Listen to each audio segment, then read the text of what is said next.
Welcome back to the Real Estate Reserve Podcast with the segment, The Deal That Changed My Life. I'm Jason Banlin, Hard Money Bankers co-host, Ian Horowitz, Equity Warehouse, and back in studio, Jonathan. Looking forward to another great conversation. If you didn't listen to the first episode we did with Jonathan a few weeks back, make sure to go check that out at the Real Estate Reserve Podcast. It was a great episode, in essence, of how he started with some smaller flips and multifamily value add properties and moved, we can say, upwards into the single tenant industrial property asset class, which was certainly intriguing. And we had a lot of questions for him and, why he does things the way he does, and made a lot of sense.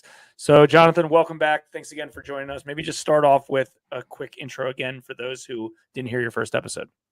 Sure. Yeah. Glad to be here. Thanks for having me.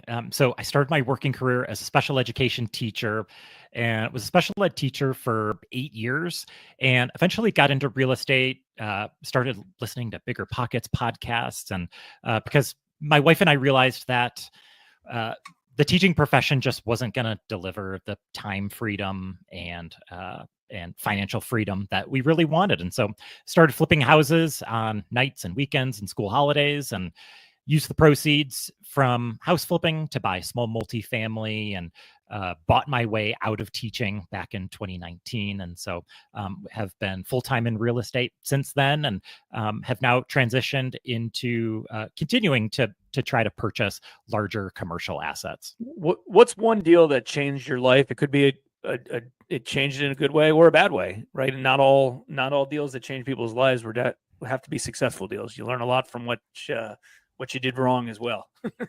I've made plenty of mistakes, but I'm going to share a good deal with you. So it's an 8-plex I bought in 2020, like a month before COVID hit. I closed on an 8-plex. And this was a deal that came right off the MLS. I purchased it for $505,000, I believe. And this was a distressed sale. So this was the seller was a dentist, but he had inherited this property from his father, who had passed away. So he had inherited a couple of these multifamily properties. And the funny thing is, I saw this listing, I sent it to this broker that I do tons of deals with, and he's like, $500K, it's priced kind of high. He thought it was a 4-plex. So if you look at it from the front, it kind of looks like a 4-plex, but I said, no, it's an 8-plex. And he's like, oh, that's a great deal. So I made an offer on it, sight unseen.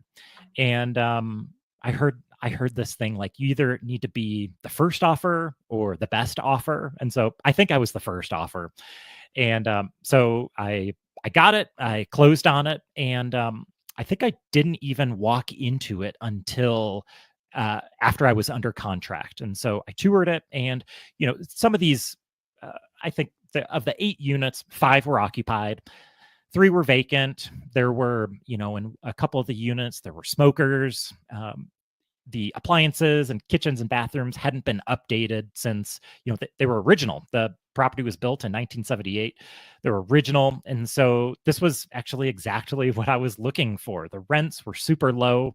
The rents were like in the $550 range. These are all 1 bedrooms. And I just saw opportunity. I'm like, man, if I can rehab these apartments and get them up to market rent, it's going to raise the value of this property a ton. And so I did a lot of the work myself. I generally hire out plumbing and electric. And then in this case, I also hired out windows. And so I redid, basically everything. I didn't take it down to studs, but everything cosmetic to all of the units. And so there are 8 units. And so my plan was to do 4 at a time.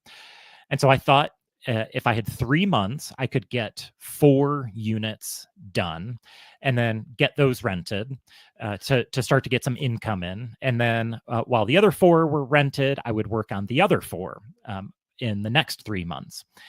And it worked out really well. There were definitely some hiccups along the way. There were some angry and just really angry tenants, because I don't know if you guys have ever had to kick out tenants from an apartment. They're just, tenants that have been, they've been paying dirt cheap rent for a really long time.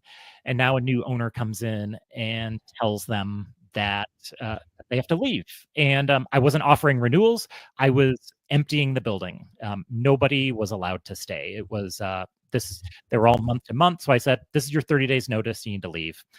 And a lot of the tenants were initially mad about having to leave, but a couple of them ended up actually thanking me because, I gave them their security deposits back. They thought they were going to lose their security deposits. And one of them in particular thought that he was never going to find another place to live. But then like a week later, he finds a place and he's like, thanks, I found an even better place to live. I'm like, great. That's, that life is abundant. There's lots of places to live, and so I ended up, I vacated the entire building and did paint, floors, redid bathrooms, tiled the showers, and redid kitchens, painted cabinets, put granite in, and changed out all the plumbing fixtures because I thought, man, I want this building to be low maintenance.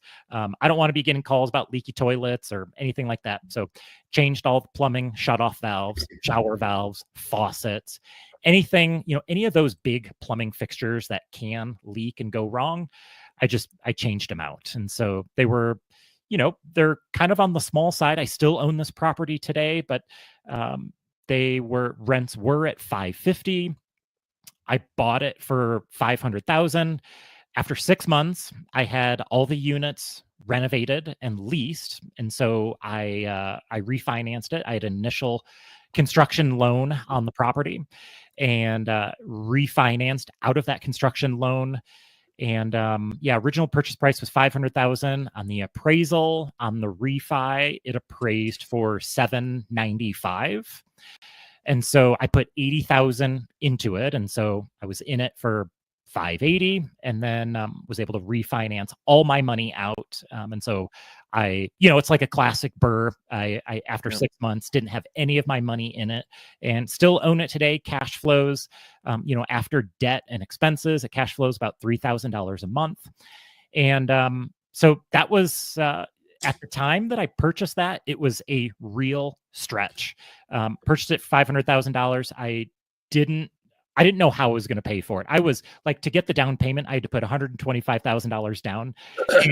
My wife and I are like looking through couch cushions for quarters and like, how, like, we know this is a great deal, but how are we going to get this down payment? And the funny thing is the same seller was selling an identical building next door at the exact same time.